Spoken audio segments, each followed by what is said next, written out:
Bedford Blues' hopes of reaching the knockout stages of the British and Irish Cup were boosted on Saturday evening when they picked up a 34-17 bonus point win over Bristol. The Blues opened the scoring in the 11th minute following some patient build-up play. B&I made ground with a pick-and-go charge before Miles Dorian spread the ball to Nick Fenton-Wells, whose long pass found Piers O'Connor in plenty of space to score an unconverted try.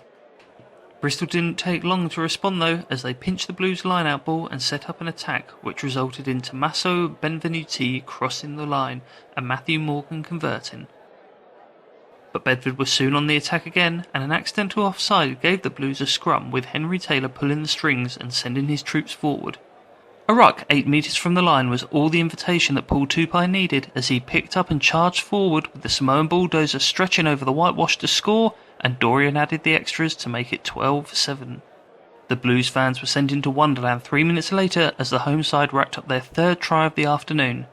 Fenton-Wells did an excellent job to win a penalty, and Bedford were on the attack once more.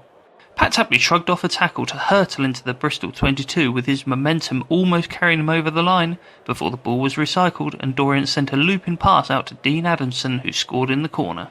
Bristol started the second half on the front foot when they earned a penalty in the early exchanges. The ball went to touch before a maul pushed towards the line, with captain Chris Brooker spotting a gap and squirming over to make it 17-12.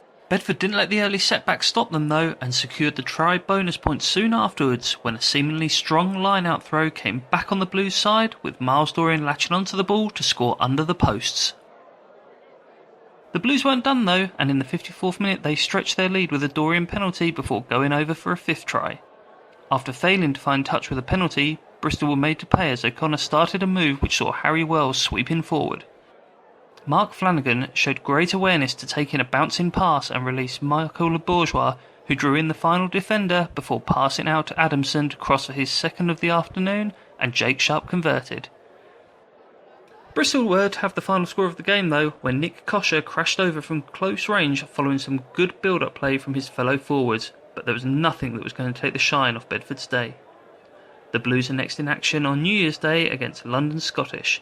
Buy your discounted tickets online at www.bedfordrugby.co.uk.